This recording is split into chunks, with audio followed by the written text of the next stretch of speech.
Hello friends, welcome back to Mansi study channel. दोस्तों, आज है 16 सितंबर 2024 और 16 सितंबर 2024 से रिलेटेड करंट अफेयर्स के जितने भी क्वेश्चन बन सकती हैं, आज की क्लास में सारे क्वेश्चन को कवर करेंगे और हर क्वेश्चन से रिलेटेड इंपॉर्टेंट पॉइंट भी मैं आपको बताऊंगी। तो आप लोग पूरा क्लास बहुत ध्यान से देखिएगा। और दोस्तों, ये क्लास आपकी मॉर्निंग सुबह 7 AM पे डेली लाइव आती है। आप सभी लोग सुबह 7 बजे इस क्लास के लिए तैयार रहा करिए। इससे आपकी तैयारी करंट अफेयर्स में बेहतर होने वाली है और आगे आने वाले सभी एग्जाम में आप लोग करंट अफेयर से रिलेटेड जितने भी टाइप के क्वेश्चन एग्जाम हॉल में पूछे जाते हैं, आप उन सभी टाइप के क्वेश्चन का आंसर बहुत इजीली दे पाएंगे। तो चलिए आगे बढ़ते हैं और आज का पहला क्वेश्चन देखते हैं। आज का पहला क्वेश्चन लिखा है, हाल ही में खबरों में रही प्रधानमंत्री ग्राम सड़क योजना किस मंत्रालय द्वारा कार्यान्वित की जाती है? प्रधानमंत्री ग्राम सड़क योजना विच was in the news recently is implemented by which ministry? First option है ग्रामीण विकास मंत्रालय, सेकेंड ऑप्शन है आवास और शहरी मामलों का मंत्रालय, थर्ड ऑप्शन है गृह मंत्रालय या फोर्थ ऑप्शन है शहरी विकास मंत्रालय। जल्दी से बताइएगा दोस्तों, इस क्वेश्चन का राइट आंसर क्या हो जाएगा? इस क्वेश्चन का जो राइट आंसर हो जाएगा फ्रेंड्स, वह है हमारा ऑप्शन नंबर ए, ग्रामीण विकास मंत्रालय। चलिए इससे रिलेटेड इंपॉर्टेंट पॉइंटों को पढ़ते हैं। प्रधानमंत्री नरेंद्र मोदी की अध्यक्षता में केंद्रीय मंत्रिमंडल ने प्रधानमंत्री ग्राम सड़क योजना के चौथे चरण को मंजूरी दी। इसे ग्रामीण विकास मंत्रालय द्वारा कार्यान्वित किया जाता है। गरीबी को कम करने के लिए ग्रामीण क्षेत्रों को सभी मौसम वाली सड़कों से जोड़ने के लिए 25 दिसंबर 2000 को PMGSY की शुरुआत की गई थी। PMGSY 4 5 साल तक चलेगा और इसकी कुल लागत 70,125 करोड़ रुपए होगी, जिसे केंद्र और राज्य सरकारें मिलकर वहन करेंगी। इसका लक्ष्य 25,000 असमृद्ध गांवों को जोड़ने के लिए 62,500 किलोमीटर सड़कें बनाना और उनका उन्नयन करना है। पिछले चरणों में बाजारों, स्कूलों और अस्पतालों तक पहुंच को बेहतर बनाने के लिए ग्रामीण सड़कों के उन्नयन पर ध्यान केंद्रित किया गया था। ठीक है दोस्तों, चलिए आगे बढ़ते हैं और नेक्स्ट क्वेश्चन देखते हैं। नेक्स्ट क्वेश्चन लिखा है फ्रेंड्स, हाल ही में समाचारों में रहा अहेतुल्ला लॉन्गियोरिस्टिस किस प्रजाति से संबंधित है? Ahaetulla longirostris recently in the news belongs to which species? First option है स्पाइडर, सेकेंड ऑप्शन है फ्रॉग, थर्ड ऑप्शन है स्नेक, फोर्थ ऑप्शन है फिश।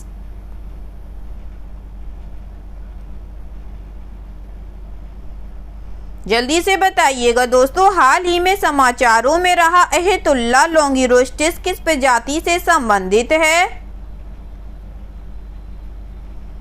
इस क्वेश्चन का जो राइट आंसर हो जाएगा फ्रेंड्स, वह है हमारा ऑप्शन नंबर सी, सांप।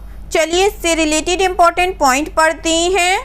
भारत में एक नई सांप प्रजाति अहेतुल्ला लॉन्गियोरिस्टिस की खोज की गई है, जिसकी धूंधन बहुत लंबी है। यह सांप, जिसे लंबी थूथन वाला बेल सांप कहा जाता है, बिहार और मेघालय में पाया गया था। इसका शरीर पतला और लंबा होता है और यह 4 फीट तक लंबा हो सकता है। इसका रंग चमकीले हरे से लेकर नारंगी भूरे रंग का होता है और पेट नारंगी रंग का होता है। सिर त्रिकोणीय होता है और थूथन सिर की लंबाई का 18% होता है। यह प्रजाति जंगलों और शहरी क्षेत्रों दोनों में रह सकती है, जो अलग अलग वातावरण के लिए अनुकूलनशीलता दिखाती है। ठीक है दोस्तों, चलिए आगे बढ़ते हैं और नेक्स्ट क्वेश्चन देखते हैं।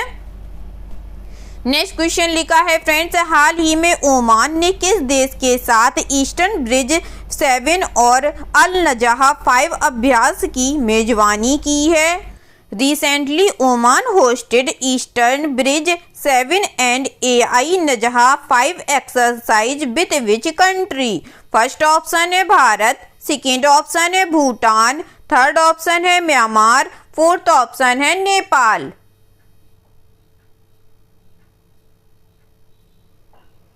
जल्दी से बताइएगा दोस्तों, हाल ही में ओमान ने किस देश के साथ ईस्टर्न ब्रिज 7 और अल नजाफ 5 अभ्यास की मेजबानी की है?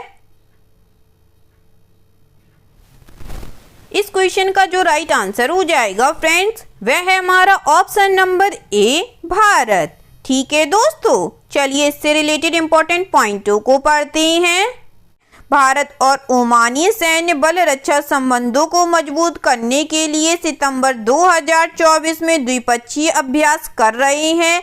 भारतीय वायुसेना 11 से 22 सितंबर 2024 तक ओमान के एयरफोर्स बेस मसीरा में आयोजित होने वाले अभ्यास ईस्टर्न ब्रिज 7 में भाग ले रही है। भारतीय दल में मिग-29 जगुआर लड़ाकू विमान और C-17 ग्लोब मास्टर थर्ड परिवहन विमान शामिल हैं। 2009 में पहली बार आयोजित यह अभ्यास इंटर ऑपरेबिलिटी और ऑपरेशन तत्परता को बढ़ाता है। भारतीय सेना 13 से 26 सितंबर 2024 तक ओमान के सलालाह में आतंकवाद विरोधी अभियानों और रेगिस्तानी युद्ध पर ध्यान केंद्रित करते हुए अभ्यास अल नजाफ 5 में भी भाग ले रही है। ये अभ्यास भारत और ओमान के बीच बारी बारी से द्विवार्षिक रूप से आयोजित किए जाते हैं। ठीक है दोस्तों, चलिए आगे बढ़ते हैं और नेक्स्ट क्वेश्चन देखते हैं। नेक्स्ट क्वेश्चन लिखा है फ्रेंड्स, हाल ही में ग्रीन हाइड्रोजन पर दूसरा अंतर्राष्ट्रीय सम्मेलन कहां आयोजित किया गया? Where was the second international conference on green hydrogen held recently? First option है लखनऊ, सेकेंड ऑप्शन है जयपुर, थर्ड ऑप्शन है चेन्नई, फोर्थ ऑप्शन है नई दिल्ली। जल्दी से बताइएगा दोस्तों, हाल ही में ग्रीन हाइड्रोजन पर दूसरा अंतर्राष्ट्रीय सम्मेलन कहां आयोजित किया गया है?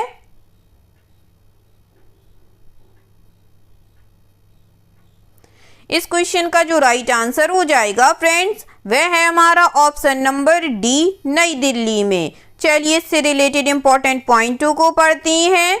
प्रधानमंत्री नरेंद्र मोदी 11 सितंबर 2024 को ग्रीन हाइड्रोजन पर दूसरे अंतर्राष्ट्रीय सम्मेलन का वर्चुअल उद्घाटन किया। यह सम्मेलन 11 से 13 सितंबर 2024 तक भारत मंडपम नई दिल्ली में आयोजित किया गया।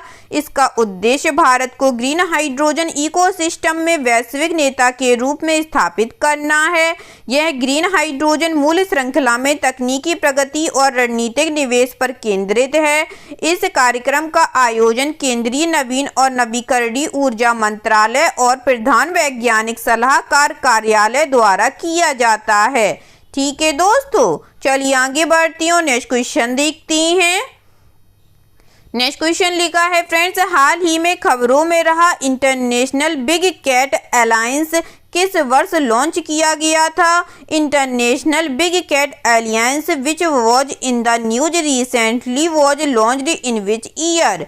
फर्स्ट ऑप्शन है 2019 में, सेकेंड ऑप्शन है 2020 में, थर्ड ऑप्शन है 2023 में या फोर्थ ऑप्शन है 2024 में।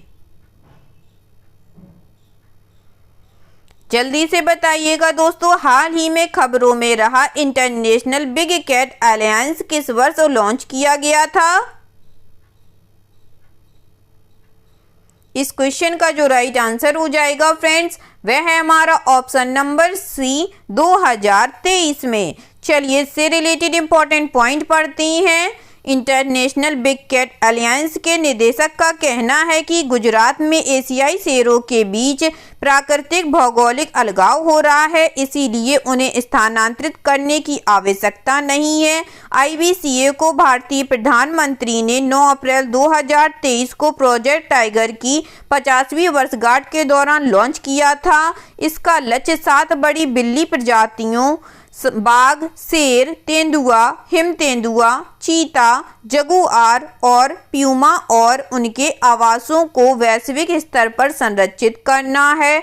यह गठबंधन 97 देशों को कवर करता है और ज्ञान साझाकरण, क्षमता निर्माण और संसाधन समर्थन पर ध्यान केंद्रित करता है। भारत IBCA को 5 वर्षों के लिए 150 करोड़ रुपए का समर्थन करता है, जिसका मुख्यालय भारत में है और एक शासन संरचना है। ठीक है दोस्तों, चलिए आगे बढ़ते हैं और नेक्स्ट क्वेश्चन देखते हैं। नेक्स्ट क्वेश्चन लिखा है फ्रेंड्स, हाल ही में भारत के प्रधानमंत्री ने किस शहर में इंडिया एक्सपो मार्ट में सेमीकॉन इंडिया 2024 का उद्घाटन किया है?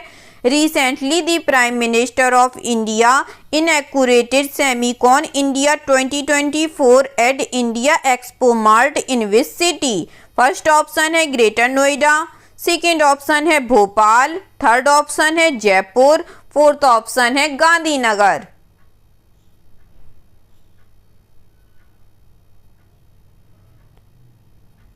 बताइएगा फ्रेंड्स, हाल ही में भारत के प्रधानमंत्री ने किस शहर में इंडिया एक्सपो मार्ट में सेमीकॉन इंडिया 2024 का उद्घाटन किया है?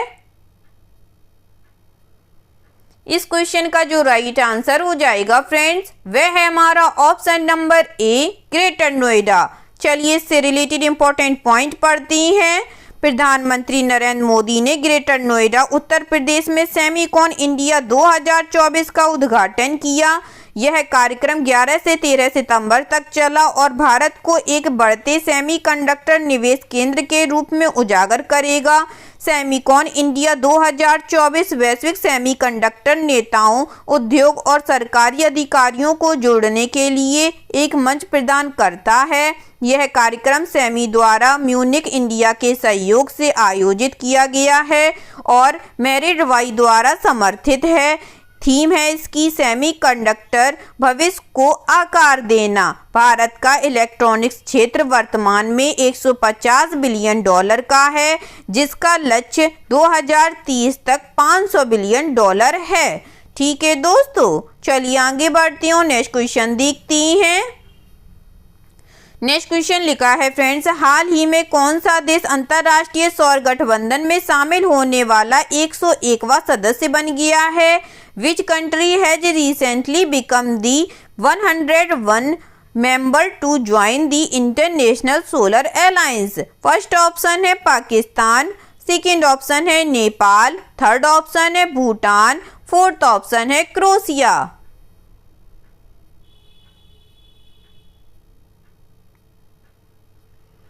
जल्दी से बताइएगा दोस्तों, हाल ही में कौन सा देश अंतर्राष्ट्रीय सौर गठबंधन में शामिल होने वाला 101वां सदस्य बन गया है? इस क्वेश्चन का जो राइट आंसर हो जाएगा दोस्तों, वह है हमारा ऑप्शन नंबर बी, नेपाल देश बन गया है। चलिए इससे रिलेटेड इंपॉर्टेंट पॉइंटों को पढ़ते हैं। नेपाल अंतर्राष्ट्रीय सौर गठबंधन में पूर्ण सदस्य के रूप में शामिल होने वाला 101वां देश बन गया है। नेपाल ने नई दिल्ली में ISA को अपना अनुसमर्थन पत्र सौंप दिया। यह नेपाल के डॉक्टर सुरेंद्र थापा और भारत के संयुक्त सचिव अभिषेक सिंह के बीच एक बैठक के दौरान किया गया।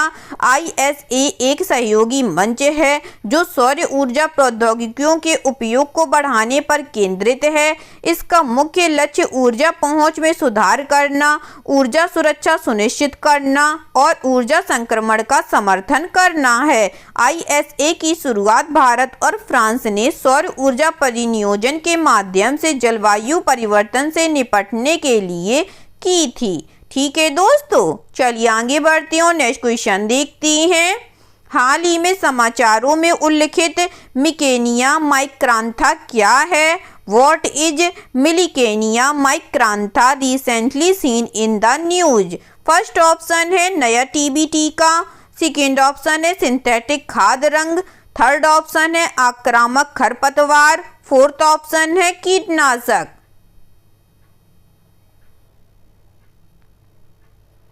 जल्दी से बताइएगा दोस्तों, हाल ही में समाचारों में उल्लिखित मिकेनिया माइक्रांथा क्या है? इस क्वेश्चन का जो राइट आंसर हो जाएगा दोस्तों, वह है हमारा ऑप्शन नंबर सी, आक्रामक खरपतवार है। चलिए इससे रिलेटेड इंपॉर्टेंट पॉइंटों को पढ़ते हैं। मिकानिया माइक्रांथा एक आक्रामक खरपतवार है जो भद्रा टाइगर रिजर्व में तेजी से फैल रहा है, जिससे इसकी जैव विविधता को खतरा है। यह मध्य और दक्षिण अमेरिका का एक बारहमासी तेजी से बढ़ने वाला चढ़ने वाला पौधा है।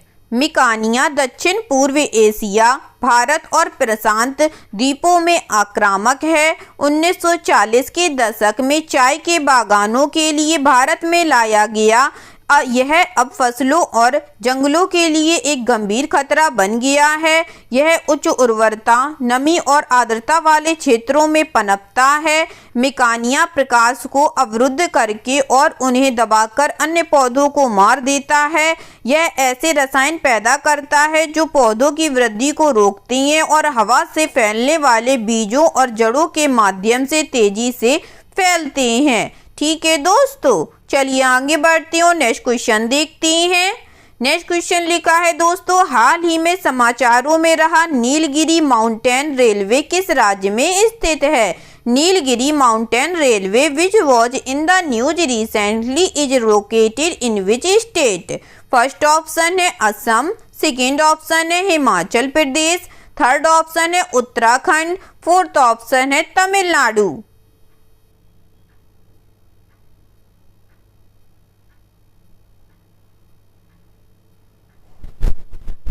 बताइएगा दोस्तों, हाल ही में समाचारों में रहा नीलगिरी माउंटेन रेलवे किस राज्य में स्थित है? इस क्वेश्चन का जो राइट आंसर हो जाएगा दोस्तों वह है हमारा ऑप्शन नंबर डी, तमिलनाडु में। चलिए इससे रिलेटेड इंपॉर्टेंट पॉइंटों को पढ़ते हैं। नीलगिरी माउंटेन रेलवे का हिस्सा कुन्नूर रेलवे स्टेशन को अमृत भारत स्टेशन योजना के तहत बदला जा रहा है, जिसकी विरासत के प्रति उत्साही लोगों ने आलोचना की है। ऊटी टॉय ट्रेन के नाम से मशहूर NMR लाइन तमिलनाडु के कोयम्बटूर और नीलगिरी जिलों में स्थित मेट्टुपालयम से ऊटी तक 45.88 किलोमीटर चलती है। 1854 में योजना शुरू होने के बाद यह ट्रेन पहली बार 15 जून 1899 को चली थी। रेलवे का संचालन सरकारी समझौते के तहत मद्रास रेलवे द्वारा किया जाता था। 2005 में NMR को यूनेस्को विश्व धरोहर स्थल के रूप में मान्यता दी गई, जिसने इसके सांस्कृतिक और ऐतिहासिक महत्व को उजागर किया। ठीक है दोस्तों, चलिए आगे बढ़ते हैं और आज का लास्ट क्वेश्चन देखते हैं। आज का लास्ट क्वेश्चन लिखा है फ्रेंड्स, हाल ही में किस मंत्रालय ने greening steel pathway to sustainability कार्यक्रम का आयोजन किया है? Which ministry recently organised the greening steel pathway to sustainability programme? First option है इस्पात मंत्रालय, सेकेंड ऑप्शन है विज्ञान और प्रौद्योगिकी मंत्रालय, थर्ड ऑप्शन है नवीन और नवीकरणीय ऊर्जा मंत्रालय, फोर्थ ऑप्शन है रक्षा मंत्रालय।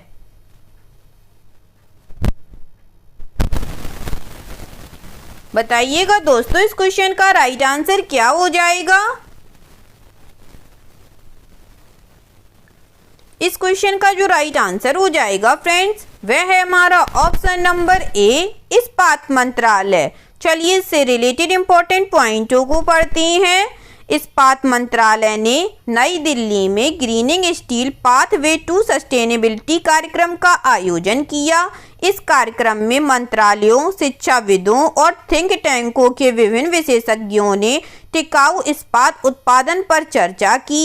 इस कार्यक्रम में ग्रीन स्टील ट्रांजिशन को आगे बढ़ाने के लिए नेतृत्व और नवाचार पर एक पैनल चर्चा हुई। Grinning the steel sector in India road map and action plan report जारी की गई, जिसमें डिकार्बोनाइजेशन रणनीतियों पर ध्यान केंद्रित किया गया। यह 2070 के लिए भारत के नेट जीरो उत्सर्जन लक्ष्य के अनुरूप है, क्योंकि जलवायु परिवर्तन से निपटने के लिए स्टील उत्पादन में कार्बन को कम करना महत्वपूर्ण है। ठीक है दोस्तों, आई होप आज के सभी क्वेश्चन आप लोगों को बहुत अच्छे लगे होंगे फ्रेंड्स। और सभी क्वेश्चन से रिलेटेड इंपॉर्टेंट पॉइंट के नोट्स भी आप लोगों को बहुत अच्छे से समझ में आए होंगे। एग्जाम के नज़रिए से दोस्तों क्लास बहुत हेल्पफुल रही होगी आप लोगों के लिए। अगर आपको क्लास अच्छी लगी हो और सारे फैक्टों को आप लोगों ने अच्छे से सीखा हो तो प्लीज़ इस क्लास को लाइक कीजिएगा, शेयर कीजिएगा और आपके अपने चैनल मानसी स्टडी चैनल को सब्सक्राइब कीजिएगा। थैंक यू सो मच दोस्तों।